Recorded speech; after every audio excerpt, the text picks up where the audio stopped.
I have the pleasure of introducing one of my very dear friends. And we have Michael Enright, who just flew in from Boston. And unfortunately, his flight got delayed by a few hours, I think about 3 hours or so. So he just come directly from the airport. I think he's just going to dive into the conversation. So we have Michael Enright, who, in fact, the work on competitive advantage of nations, I'm sure a lot of you would have actually read about that work from Professor Porter. He was part of that work. In fact, he's one of the most accomplished authorities on China. He's done a lot of work on FDI, effects of FDI. He does a lot of impact analysis and so on and so forth. But if you really look at the work of urbanization and so on and so forth in China, he's the person who's actually done some tremendous work.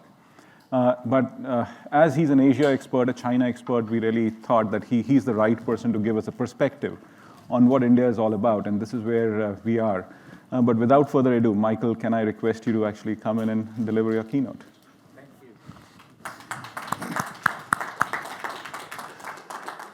you. Yes, as you'll note from your program, it is now 11:50 a.m. And I was going to make a remark about getting caught in Mumbai traffic, but I actually have just come from a city that lags behind many Indian cities in terms of its infrastructure, which of course is Boston. What I'm going to do is give a sort of quick run through. I don't claim to be an India expert, been there many times, usually about once a year or so, bit watching from afar. I also consult to a large number of global corporations who, of course, have India very much on their mind.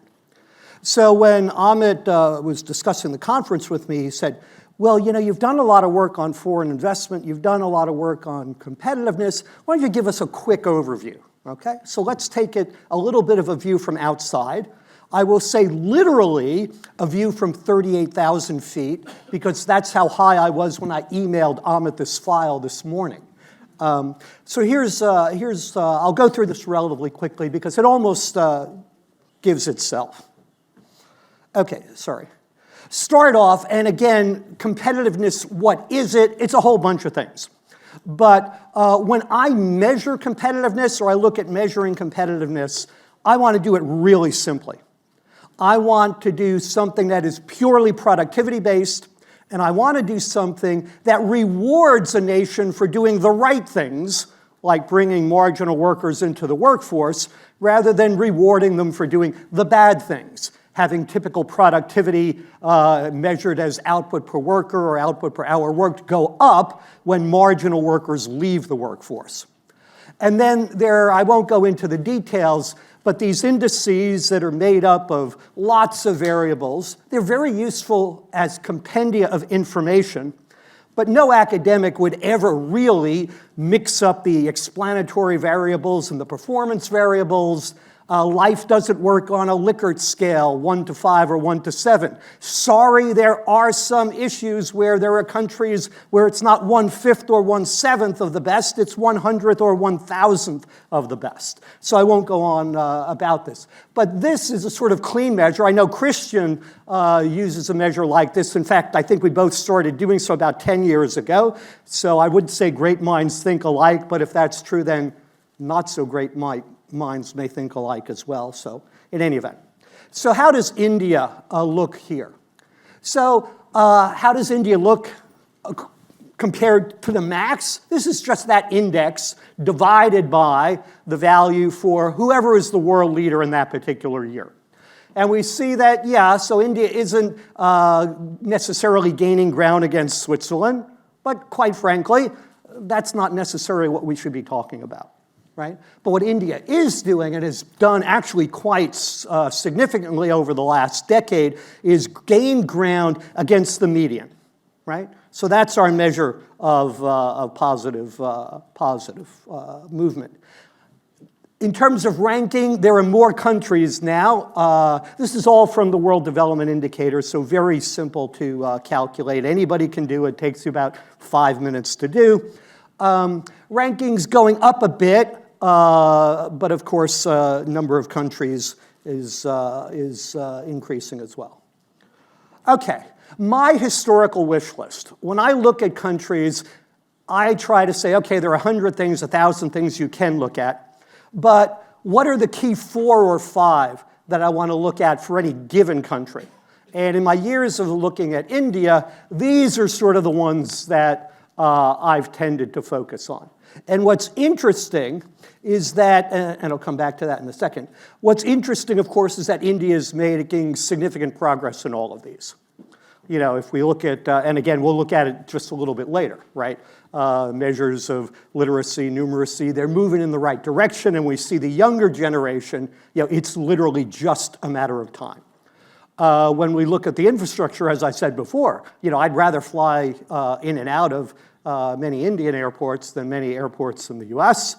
We see a lot of the intercity infrastructure being built. Of course, inside the cities is a bit of another matter.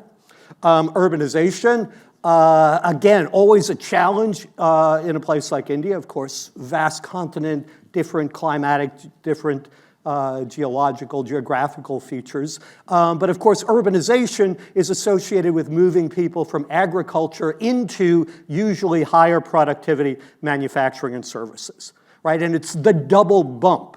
It's having people be accessible both as producers and consumers for the modern economy that has the impact in urbanization. And I've actually advised about 15, 20 cities in China on their urbanization strategies over the years. And it's really quite striking to actually write something on paper, and 12 years later, not only is it being built, but there are 1.3 million people living there, which is pretty interesting. The other thing, of course, is in India is always getting things done, right? And that's as broad as you want it to be. But again, it's quite striking that, at least until it was discontinued, we saw India, again, over the last 5, 6, 7 years, hugely improving its ranking in the World Bank's ease of doing business analysis. And India targeting that and saying, okay, if this is what people say helps get business done, then, that's what we need to do.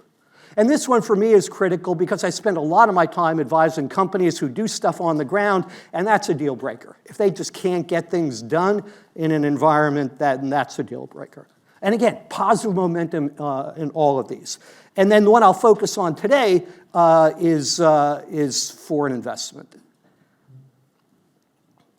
Okay, so if we look at some of the, the overall pictures, we see, India's stock of foreign investment. I usually start with stocks, not flows. Flows what everybody measures, but flows are actually not that important in the scheme of things. We'll come to that a little later.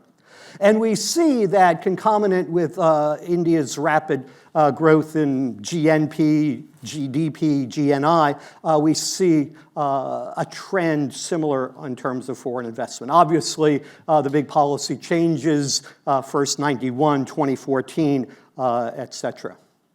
And India's actually jumped in terms of the FDI intensity of its economy. And again, here, what I do is I just plot where it is versus the median, in this case, as reported by UNCTAD. And why isn't it jumping further in this median comparison, given what we saw in the previous slide? Because everybody else is doing it too, right? So it is very much a trend.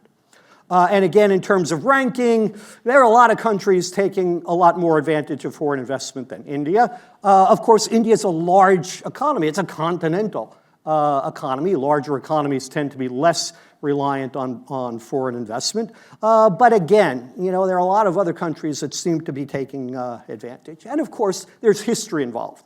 There's the traditional skepticism of foreign investment coming from the colonial period. There's the more recent economic opening. So there are reasons for this that we can understand. Okay, but how should we think about the benefits of foreign direct investment? And I'll argue that we should move from thinking about the flows of foreign investment to the stocks of foreign investment, to the operations of foreign invested enterprises, to their economic impacts. And what do I mean? Just some data sources. This is where the next slides will come from. some stuff from the Reserve Bank of India, but both the US BEA and Eurostat actually published data not only on the outbound investments of their companies in terms of the stocks and flows, but also the actual operations of the companies, sales, assets, income levels, et cetera. And they do it through a mandatory survey, at least in the US, that sees through the intermediary points, right? Because nearly 50% of all outbound investment by US companies is actually intermediated through places like the Netherlands, Luxembourg, et cetera. So it sees through that to get to the end. And then we'll come back to the other stuff a little later. So what do we see? Okay, let's start with the flow. And again, this flow will be different from the flow reported as the inbound figure in the balance of payments from India. Different methods. Again, at some point we want to triangulate them, but let's just stick with one, and the reason will be obvious in a minute. But here are the stocks. Why the stocks? Because that's what companies work with. That's what they have on the ground. That's what they have at any one point in time in order to do business, create value, hopefully employ people, et cetera. And we see, again, this is according to the US source data. US companies, as of 2020, claim to have had about $241 billion US dollars in assets in India. And that's assets, post-depreciation, disinvestment, et cetera. And now we can start talking. Because, the earlier one, 4-5 billion a year, sort of it goes up, it goes down. I know 2022 is a big year up, but that sort of fluctuates, and the numbers are, a billion here, a billion there. I mean, India's a $3 trillion economy. I mean, who cares, right? But this is way more interesting.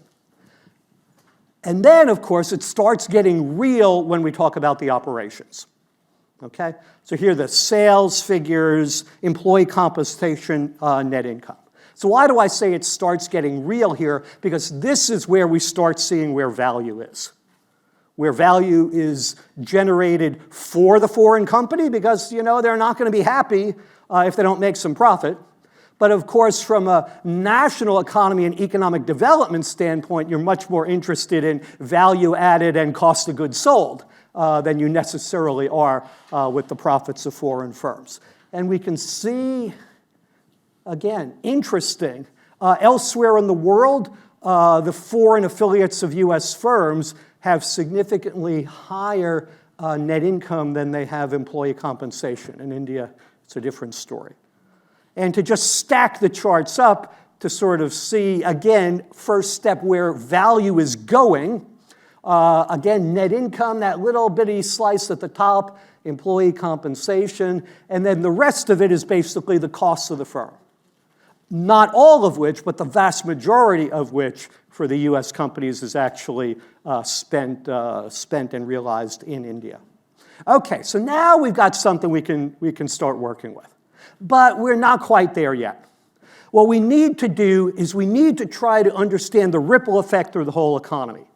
And here what we do, at least we started doing a number of years ago, is taking the traditional tools of economic impact analysis. The sort of analysis you do if you're putting in a convention center or putting in a new runway at the airport. And adapting that for use for all foreign investment inside a country.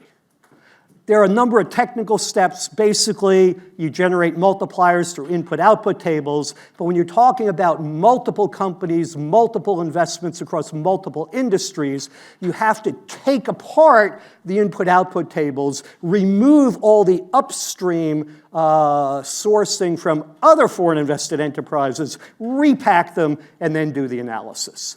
It's certainly doable. And again, we did this first about 8-9 years ago for a big study in China. And when we do that, or at least we apply this same technique in the Indian economy, we see some interesting things.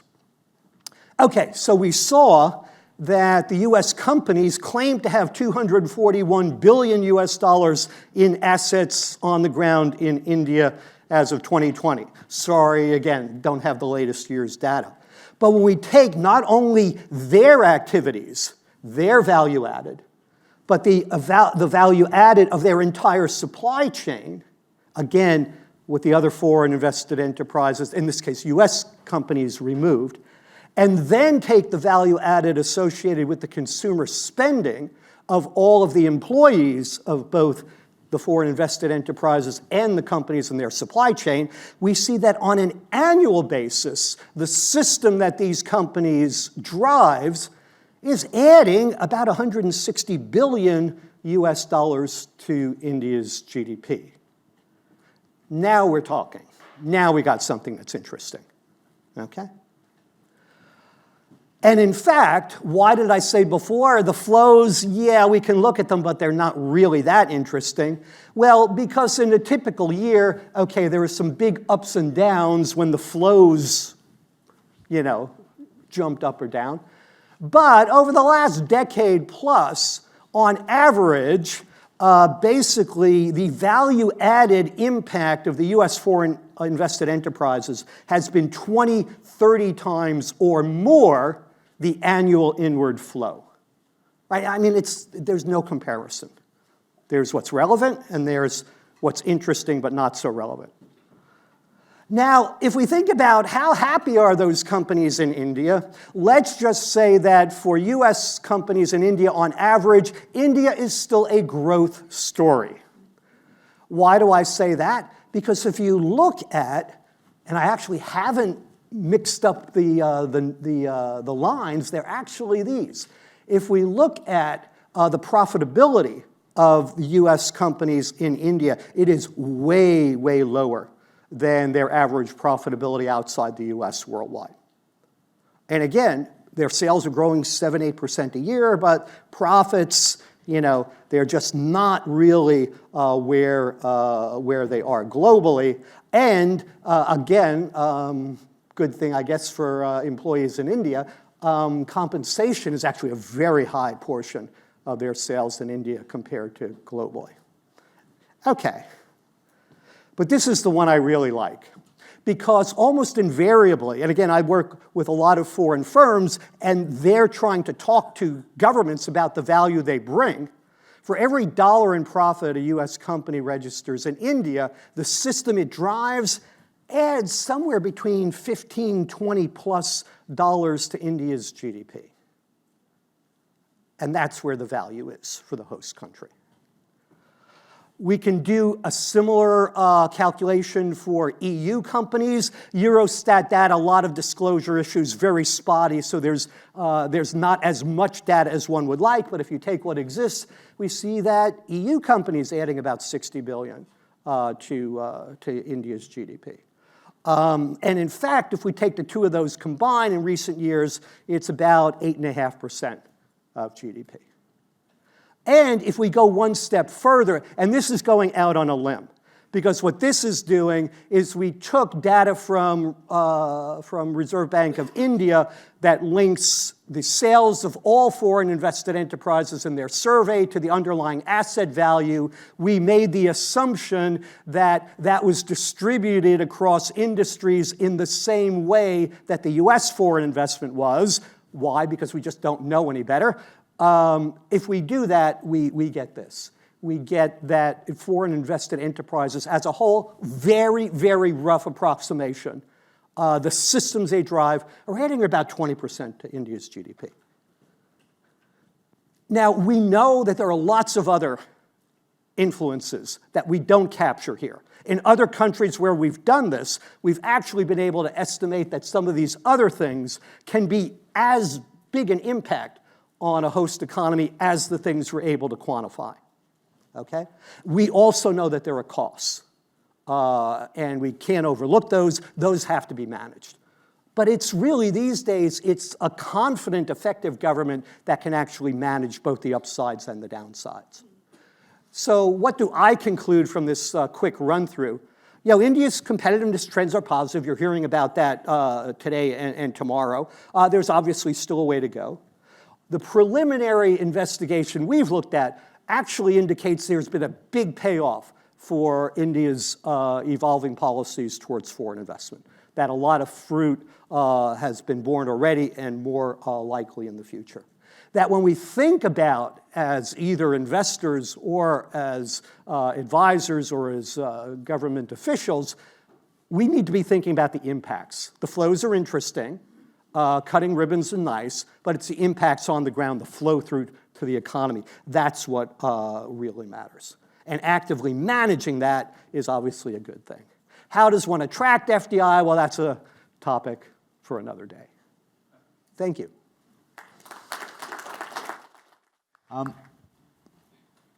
FDI is completely open for manufacturing, not so much for the rest of non-manufacturing industry. For services, it's not yet completely open, and for agriculture, it's virtually closed. So when one is making a comparison with other countries, is there anything in the argument that one should make a comparison only for FDI in manufacturing? Because there may be other countries which are far more open in services. Well, I think... Or you think it makes no difference? Well, I think that one can do a comparison to say what benefit is being gained. Mm-hmm. And then to the extent to which countries choose, because sovereign countries have choices. I like to think of it in terms of how are countries perceiving the benefits that they can get, so that when they make decisions, they're taking into account sort of the full knowledge. And actually, one of the things that I find frustrating is very few firms are actually good at talking their own book. You know, we did an analysis, again, in China. We looked at a major US company that employed 6,500 people in China, but outsourced a lot of their production. And when we totaled up the employment that they were actually supporting, the system they were driving, it was over 600,000. And so we told them, you know, when you go and talk to government officials about getting approvals, do you want to talk about 6,500 or 600,000? So I think it's just part of the discussion, part of the debate. That breakdown could be done basically for any country where you know the data is available. We did the outbound for US and outbound for EU because the data there is relatively complete.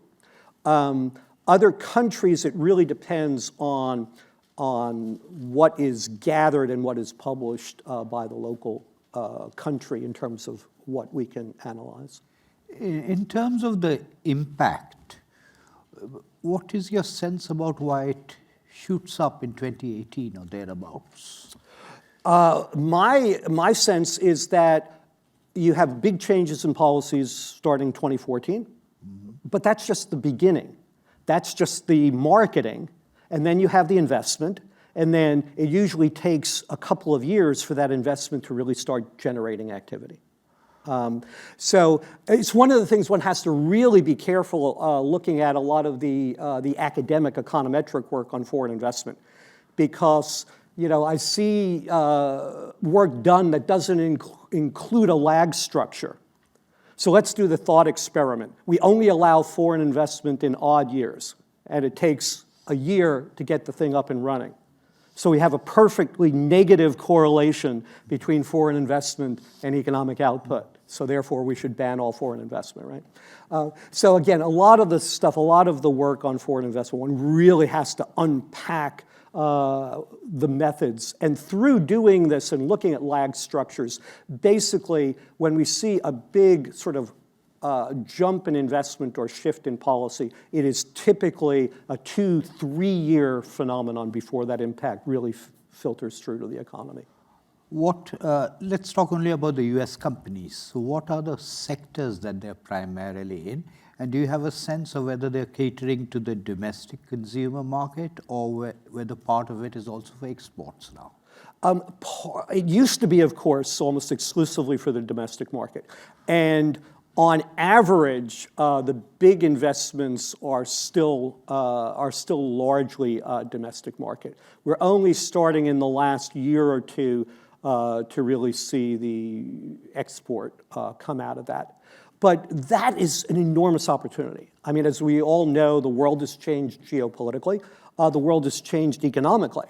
And there are dozens, if not hundreds, of companies looking to reconfigure, either to augment their existing production systems or to significantly reconfigure. And if you're looking at potentially a China which has costs increasing, is becoming more restrictive of both domestic and foreign companies, that has certain geopolitical issues, companies are looking for what the alternatives are, and they're realizing there are very few that could even take on a reasonable fraction of what they may be willing to move. I know you said that attracting FDI is another story, but so far as the US companies are concerned, what are the irritants that are commonly cited? The taxation bit of it is obvious. Other than that, it's a story that you would know better than I. It's taxation is one. It's approvals. It's infrastructure on some dimensions. It's the ability to piece together a complex supply chain. Even in areas where India has done very well, like IT and services. I remember a few years ago, Amit, I gave the opening keynote for an Indian Competitiveness Council conference. Mike Porter gave the closing keynote by video conference, and he was talking about the wonders of modern technology and IT and how India was going to be able to really take this on and move forward. And the trouble is, as Porter kept talking, everybody in the audience got more and more depressed because every 3 minutes the video conference cut out. And everybody was realizing you can make these big investments, but you gotta keep them running. You gotta keep them maintained. So hopefully the next time we do that, people will be, more optimistic and not get, and Mike had no idea what was going on, but everybody in the room, their faces were just getting longer and longer and longer as the talk went on. Questions for Michael, preferably questions, not comments, and preferably short questions. Yes, Christian. Thank you. This was great to listen to, and I think a great instrument also to use in other countries, of course, to do this type of analysis. I wanted to ask about the low profitability of the U.S. operations and whether you had more thoughts about that. It seemed also not to change despite the picking up of investments in recent years. So, is that mix? Any other explanations you might have? I think in a number of cases, it's relatively new investment which has its setup costs and teething issues. And so I think a lot of the newer investments will take some time. But the others are, India's not an easy place. There are some companies that, there are the oligopolies where companies are quite profitable. But, the sectors that are open to foreign investment, as you say, tend to be wide open. And you've got a lot of competition. You've got local companies. You've got foreign companies willing to come in and lose money for a significant period of time in order to become established. So again, if we think about the opening in '91, the change in policy in 2014, it is still very early days. And a lot of companies are still in startup mode or that willing to invest for future profit mode.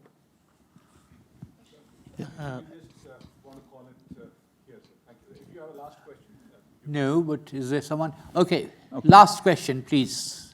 Michael, just wondering if you could comment a little bit on the specific mechanisms of foreign investment, like somebody investing in Reliance Jio versus somebody investing in infrastructure projects, or a VC firm investing, like different types of foreign investment and their relatively different impacts according to your indicators? Okay.